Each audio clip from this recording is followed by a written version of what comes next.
Good morning and good afternoon to all of you that have tuned in.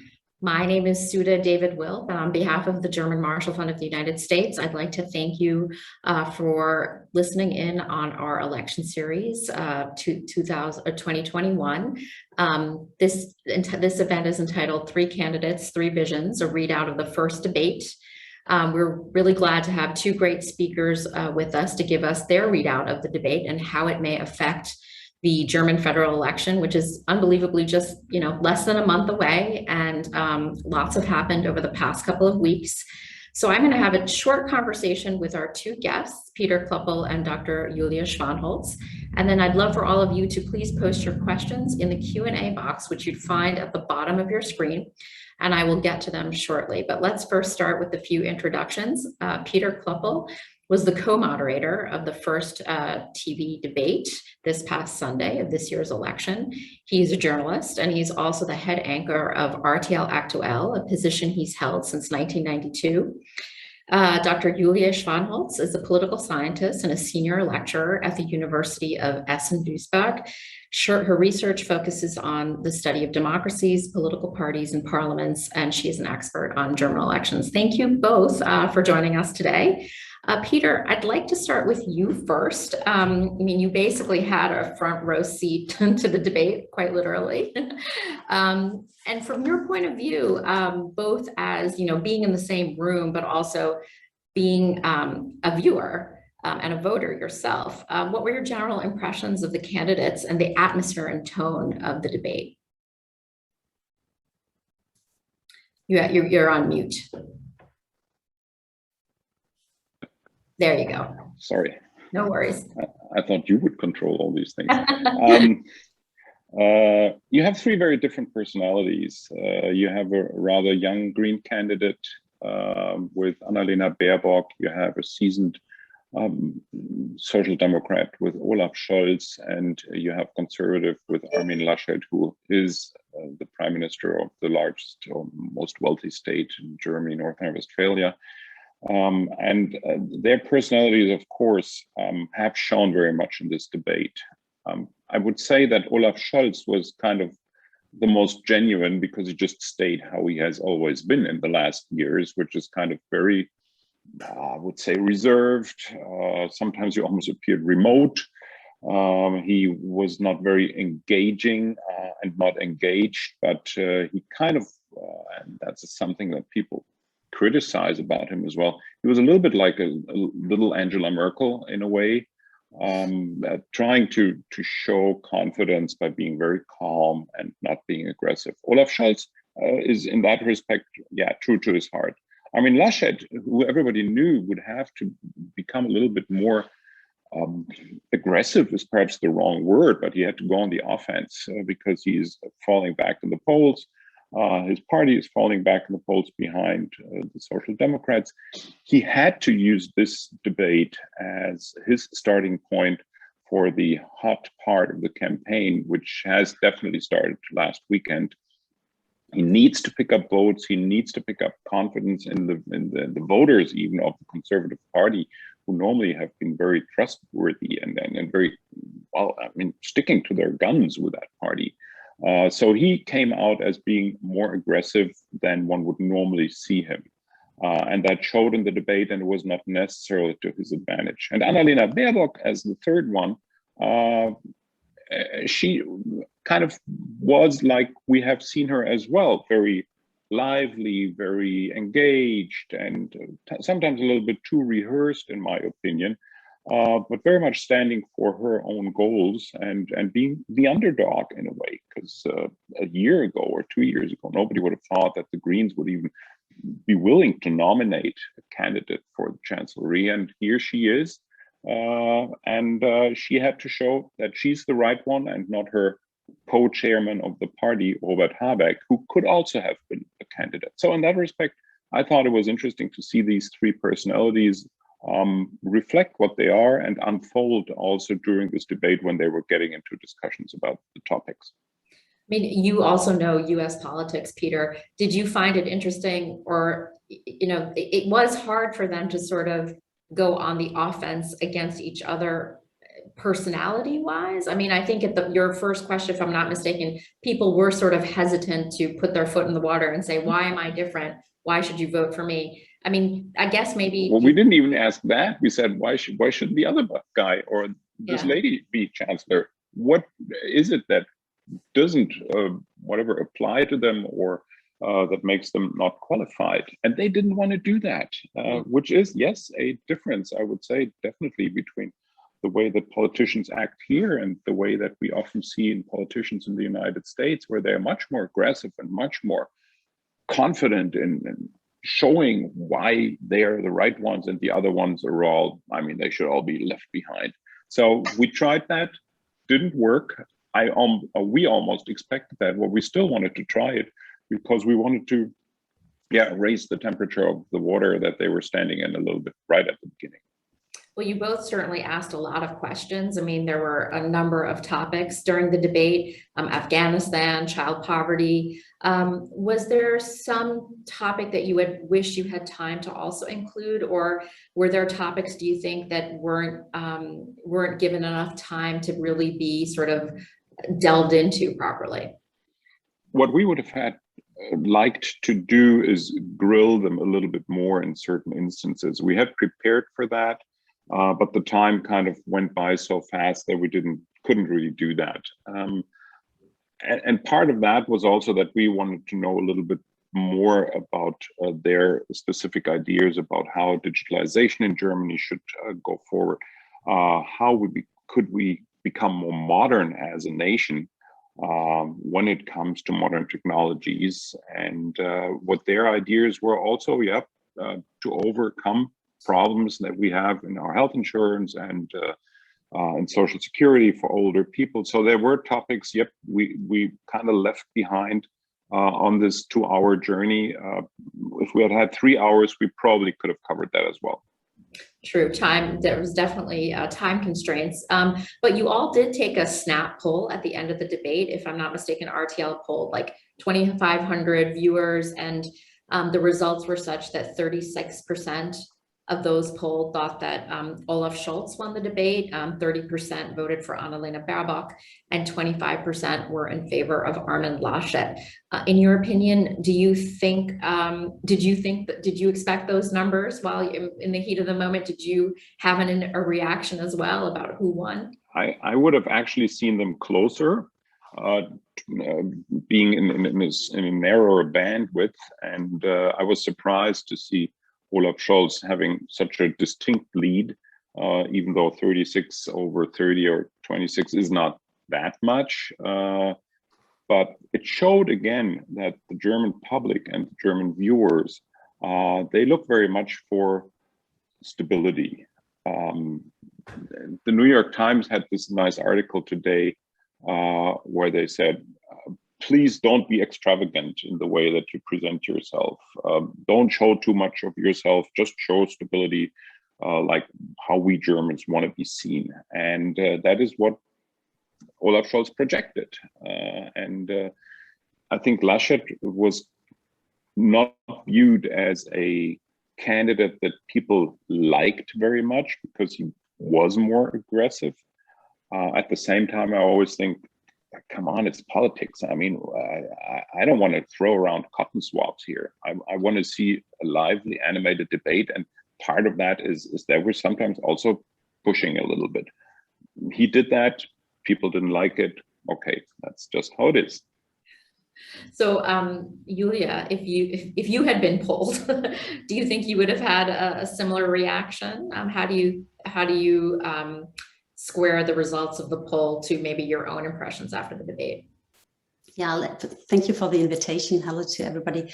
Let me start by one point first. Those television debates are very, very good for many reasons. One reason is for democracy, because when you have a look at the audience, you had almost 6 million people who watched it, and there are out there, there are many people who are unpolitical, who do not talk about politics at home. And so you can reach by those television debate, you can reach such people, and also all the people who are undecided. So for them, it's really a benefit.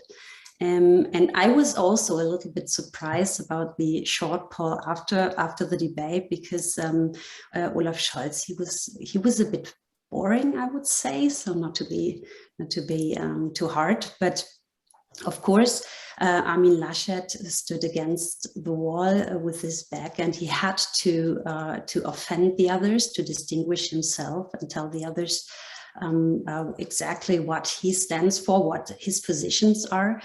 And the other reason why the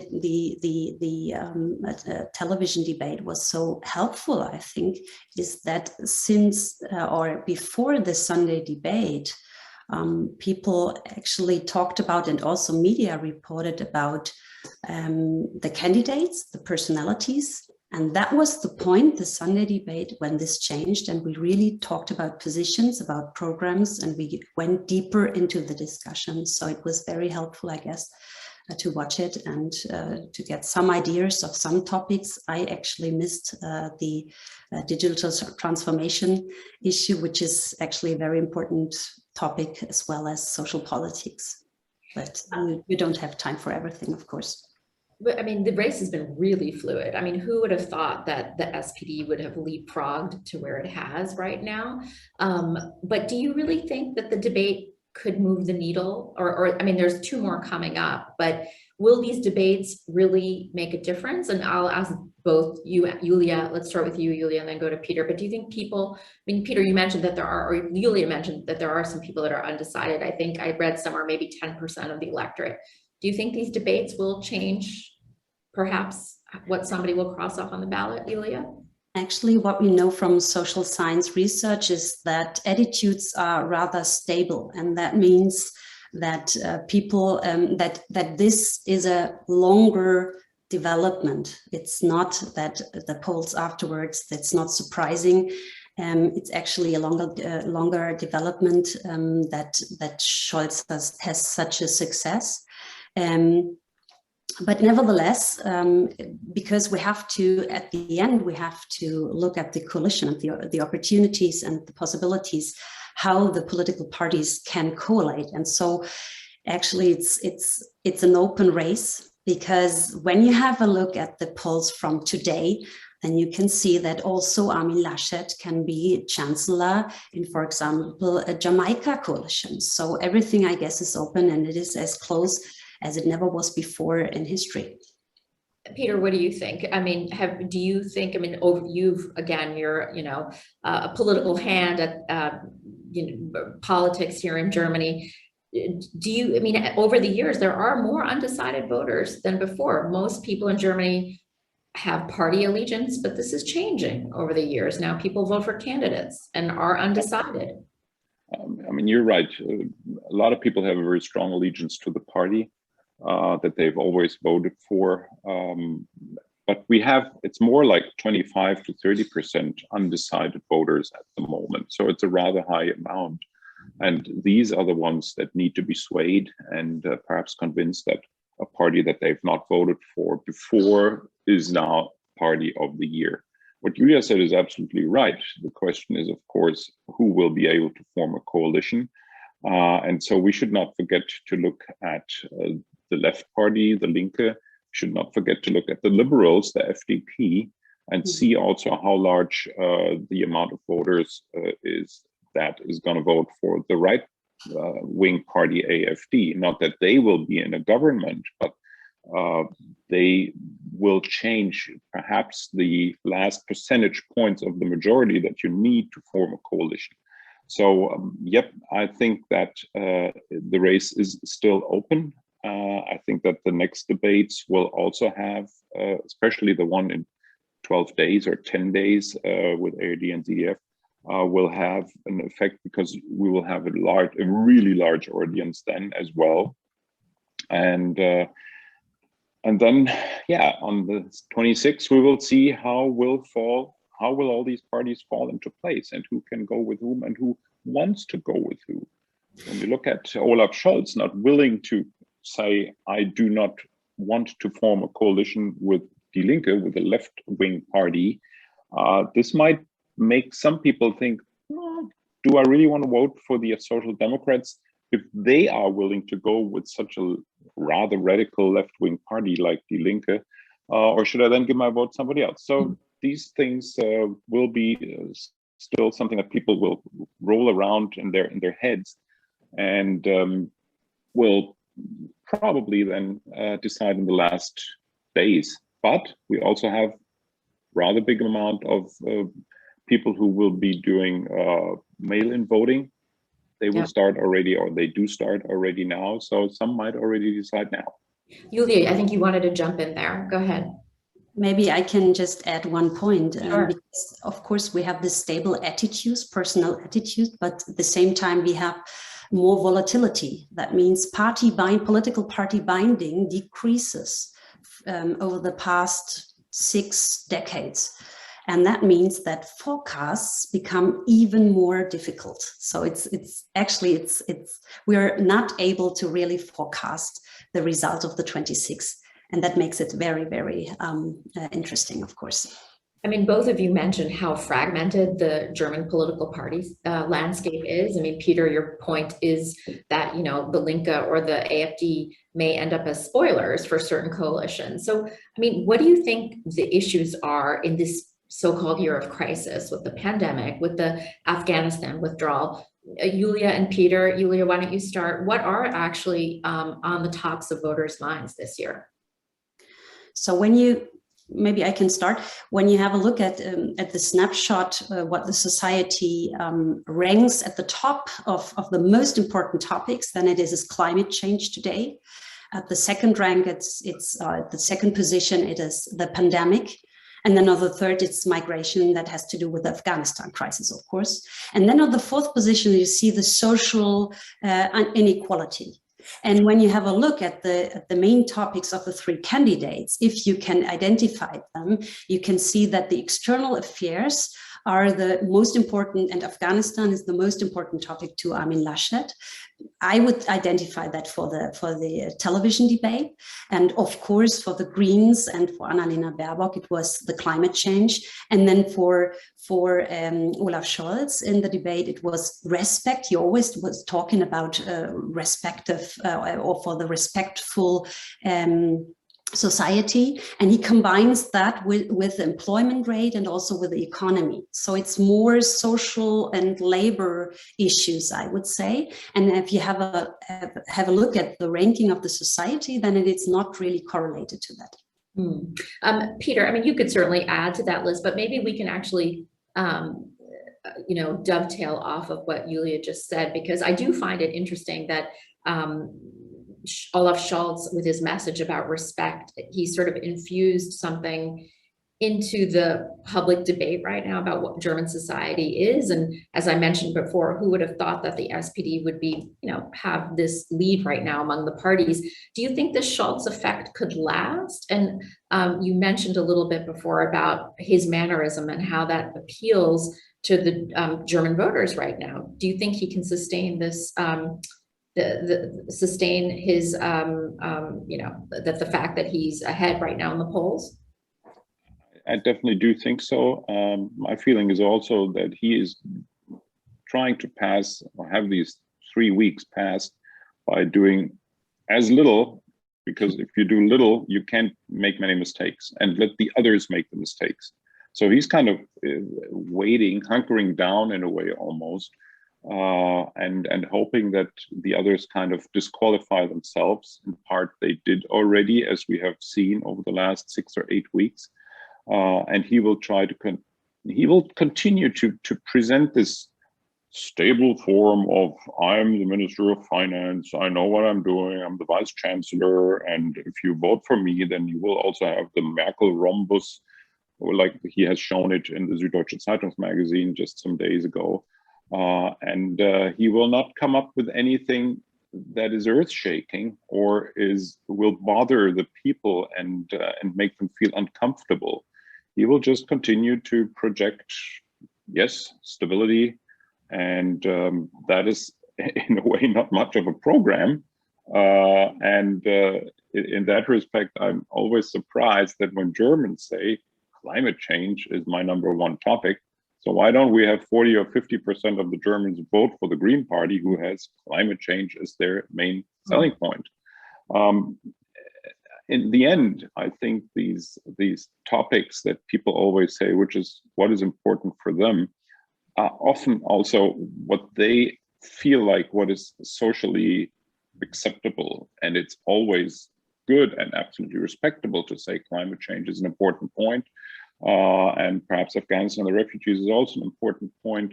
And Corona, of course, is something that bothers people. But in the end, what people want mainly is that they have jobs, that they earn decent wages, that they don't have to worry about what happens when they're sick or when they're old and retire. And when they have the feeling that one party can deliver all that, then they rather go to that party. At this party, including a leader that people considered as being a stable factor with Angela Merkel, has been the CDU-CSU in the last 20 years almost. So there's a lot of questions coming in the Q&A box, and I'm going to get to them in just a minute. But I want to ask Julia about Baerbock's performance. Peter just mentioned how Scholz's strategies perhaps stay the course, and I think she had a pretty positive feedback for in her performance during the debate. Do you think that the Green Party? I mean, of course, they want to capture the chancellery. That's the point of nominating a chancellor candidate. But it seems like they will play a likely coalition partner in the next government, whether they're the senior partner or a junior partner. Do you think that she's kind of set the party up so that it will ideologically be okay to work with Laschet and the CDU or the SPD? It seemed to me that she was a little bit more on the attack with Laschet versus Scholz. I don't know. Did you sense that as well? Well, today she stated that she wants to have a coalition with the SPD, I guess. Okay. So your observation might be right from Sunday, but I think that she can imagine to have a coalition with both parties.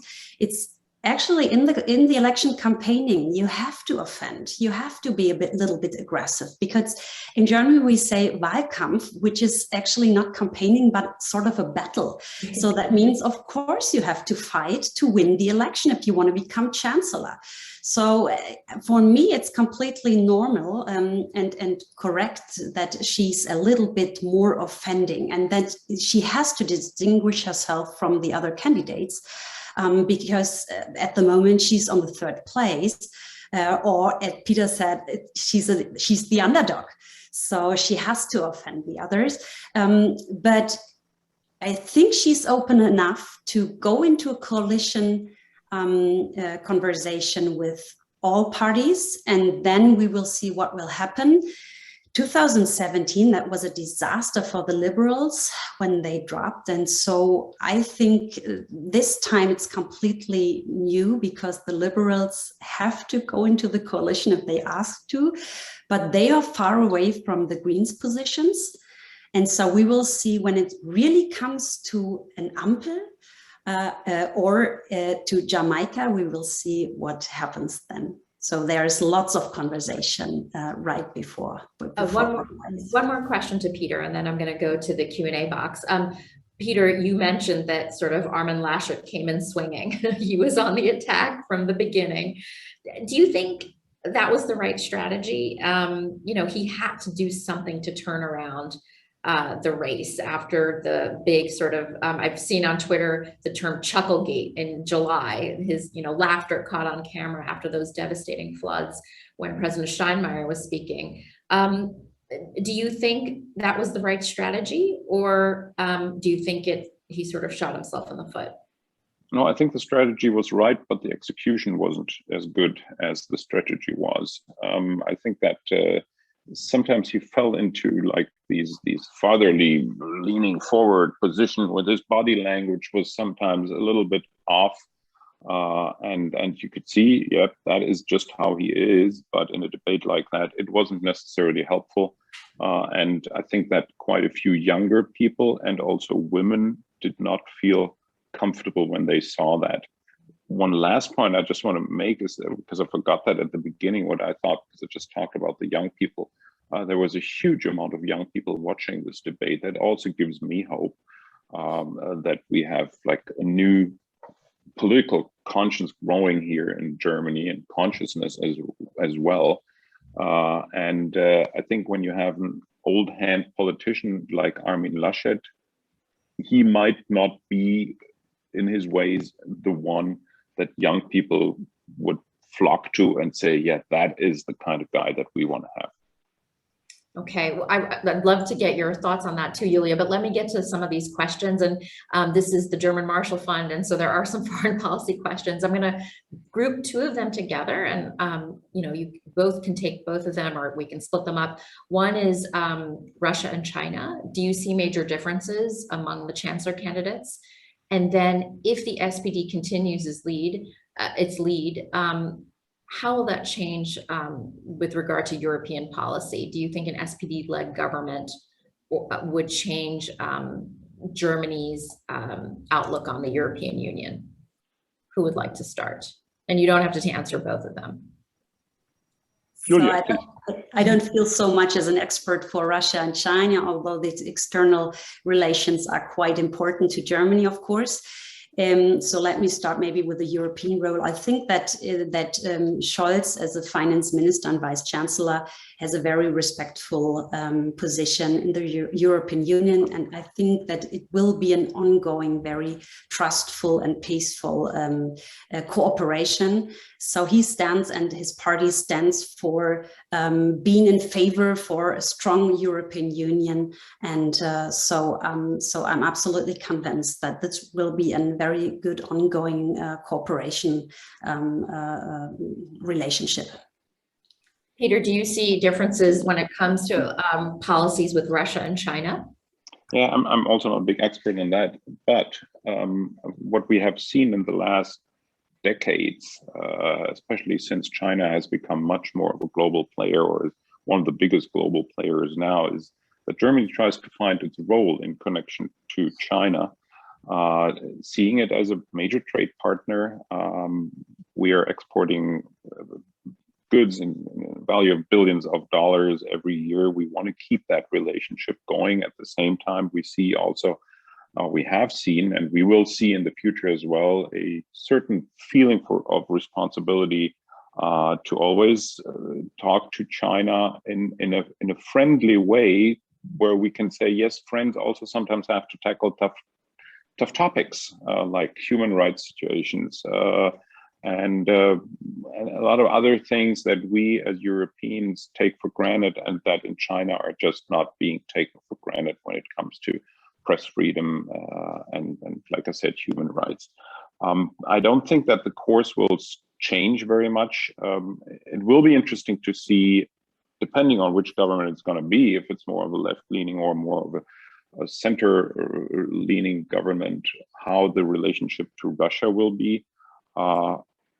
All parties have said that, for example, pipeline Nord Stream 2 will be finished and we will use it, but we will have to see how we use it. Angela Merkel always had a relationship with Vladimir Putin that one could describe as best enemies.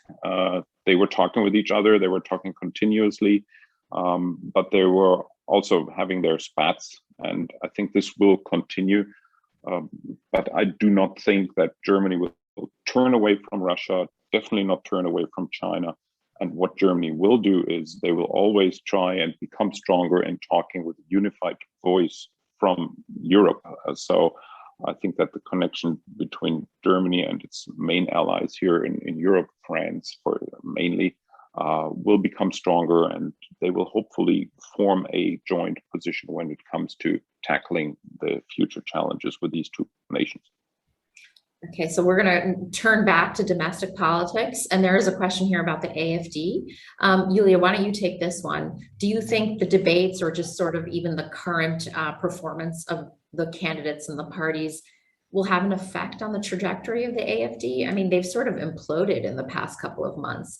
Is there a chance for the party to sort of, except in the former East, of course, is there a chance for them to sort of have a big support on the national level again?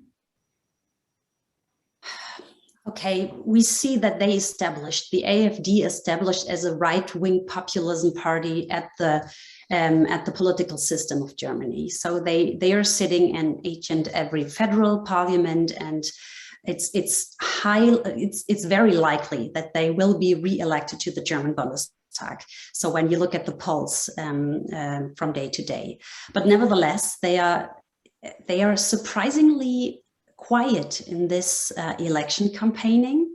And I really liked, and this is a compliment to Peter, that it was not a topic on this time, because in 2017, it took really much room talking about right-wing populism, about migration, about the AFD and their role.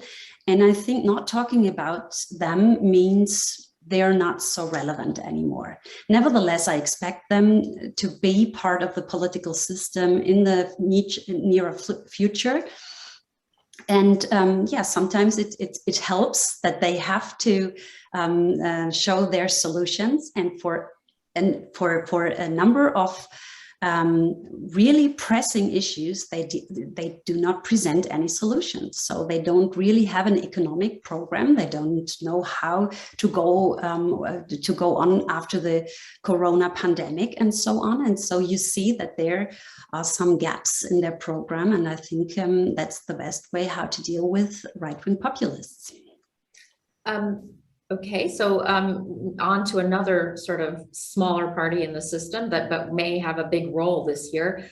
Peter, do you think that Christian Lindner was sort of the elephant in the room to debate? Because, as Julia mentioned, most likely it will take three parties to form a government after September 26th.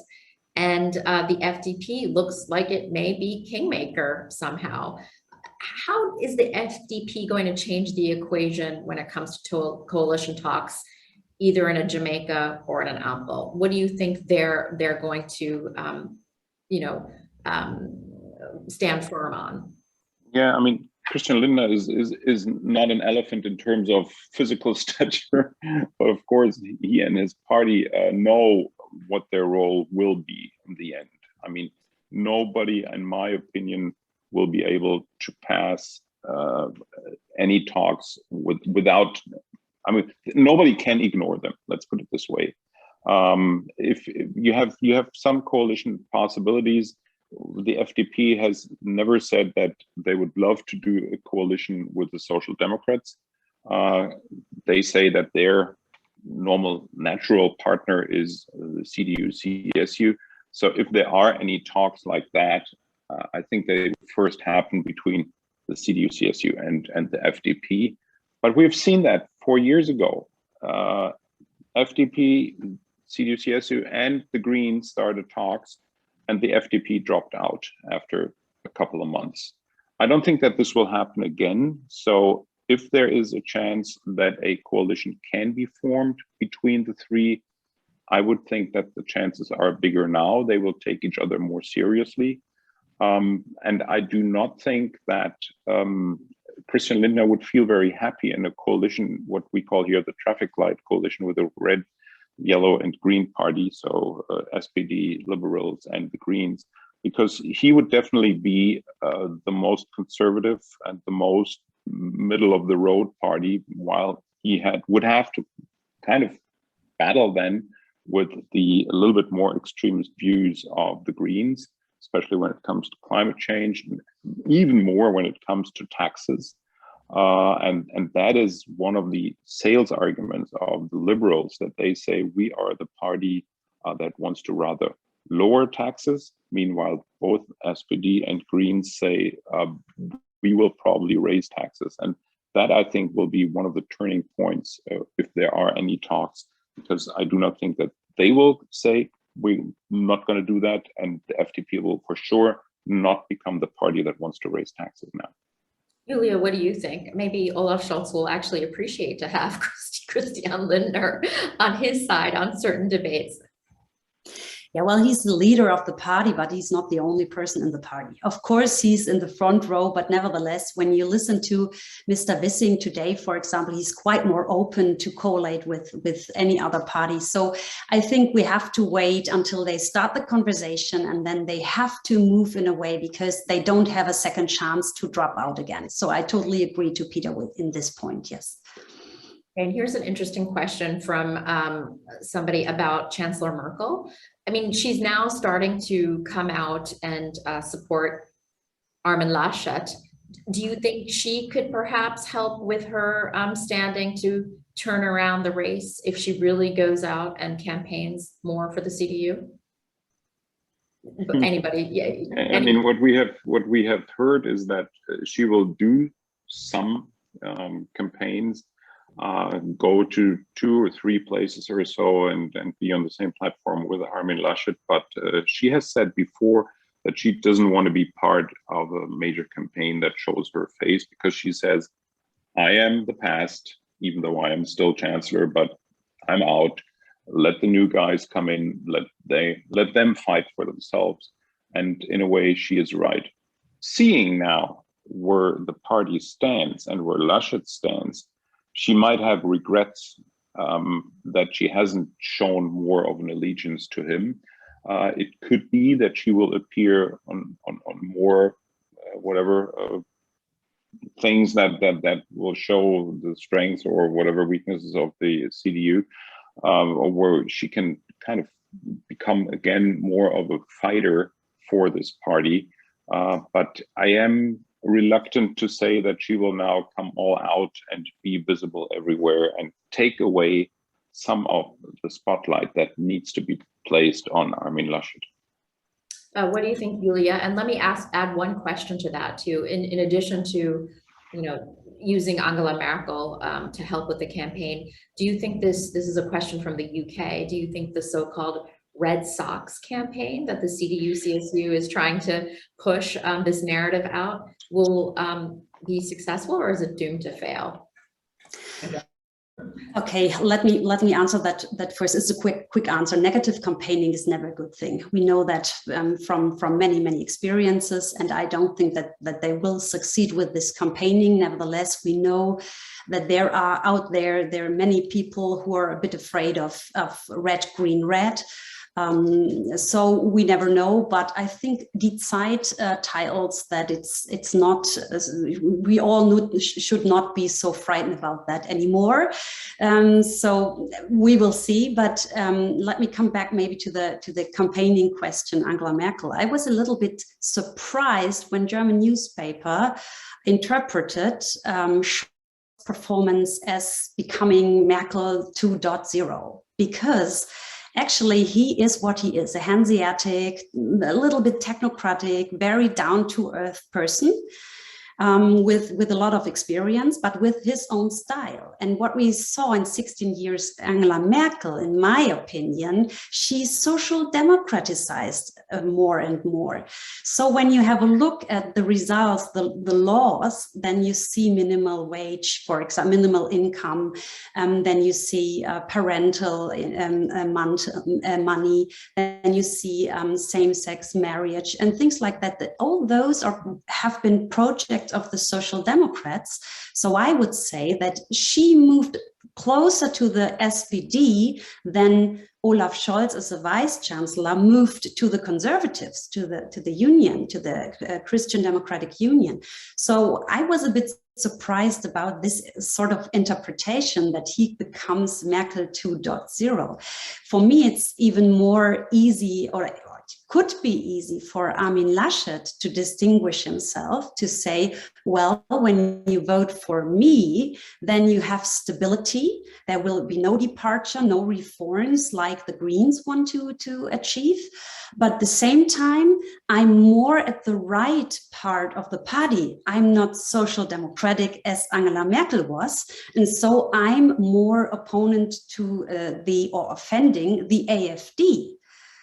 So I don't really know, I don't really understand why this strategy is not in Armin Laschet's mind. So it would be, in my opinion, would be very easy but to do it although, that way. although Scholz, I mean, to give, to defend each side, if you saw it in each side, I mean, Olaf Scholz has been using like the sign, the Angela Merkel sign, and didn't he have a campaign slogan like "Ich kann auch Kanzlerin" or something like that, or was that an advertisement? So he is trying to run with it, but I think you're right. I mean, at the end of the day, Angela Merkel moved the CDU closer to the center of the political spectrum. But on that note, we only have like a few minutes left, but there is an interesting question. And Peter, why don't you take this? But I wouldn't mind, I'd like to get Julia's views on this too. Since he is the front runner right now, how is he going to manage his party? Would he be in a weak position as chancellor, given the fact that the party leadership is in a different, faction within the party? They're definitely more left of the moderate Hanseatic, soft-spoken Olaf Scholz. What do you think, Peter? That is what the talk is about right now in many political circles, is that you vote for Scholz and you wake up with Saskia Esken and Norbert Walter-Borjans and Kevin Kühnert, the more left-leaning figureheads in the party, or / chairman and chairwoman of the party. I do think that social democrats in general, yes, are more left-leaning than Olaf Scholz is. What I also know is Olaf Scholz is very much a solitary fighter. He has some ideas and he wants to follow through, and he doesn't look left or right, and that's his thing. So let's see how many of those left-leaning party members or party figureheads will really become members of the government. But I agree that if there's only a chance for the Social Democrats to reestablish them as a more social democratic and not so much middle of the road party, then it is by having him as a chancellor and involving some of the figureheads that are more left-leaning. In the end, they might be neutralized again by whoever is going to be the coalition partner. So in a coalition, you have these situations so often that you have some parts of the government that are more left-leaning, and then you have some that are more in the middle, and some that are perhaps even more conservative. And especially when you look at the constellation or the possibilities of coalitions that we have, I think this will definitely happen. I do not believe that we will have something like a red, green, red government. I have a very hard time to imagine that. This would be a different story then, but I have a hard time to imagine that. Yeah, Julia, I mean, it is surprising how actually united the SPD has been behind its chancellor candidate, given the rifts and the different factions within the party. What do you think about what Peter said? And I'll add another really great question. What will happen to the CDU if Laschet loses, meaning the CDU is not in government after, dominating the post-war landscape here in Germany? Yeah, giving a short answer to the first question, I would say this is the open flank of Olaf Scholz at the moment.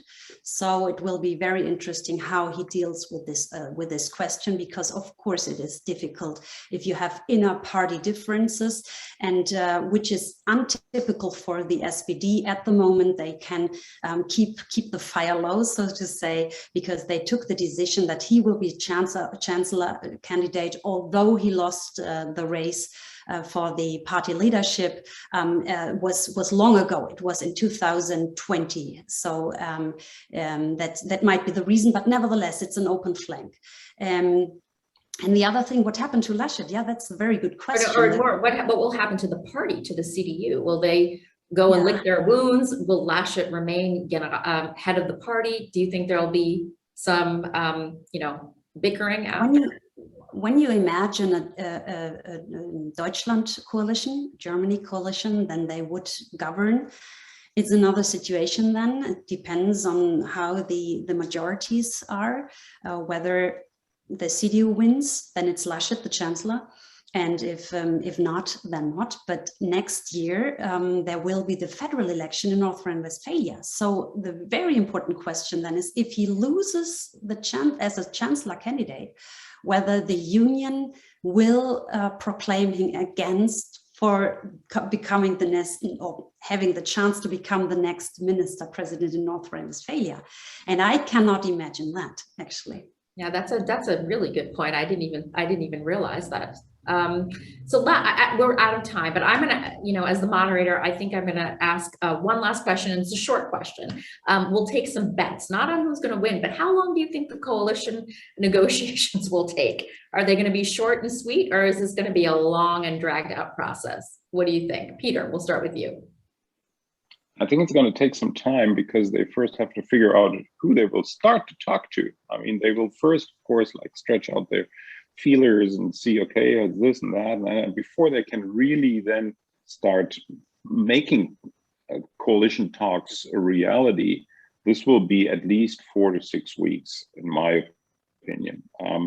I think that we will, with a little bit of luck, have a new government before Christmas, but I don't want to guarantee it. Julia, what are your thoughts? I also don't like to bet, but I have the hope that it won't take too much time, because we have really, really serious decisions to take, because all the post-corona and post-pandemic things, the external affairs, Afghanistan and so on. And so I think there are really many, many serious decisions to take. And as long as it has to take, of course, it takes as it takes. But nevertheless, I hope that there will be a new government in 2021, so that the new elected parliament and also the government can start to take decisions for Germany.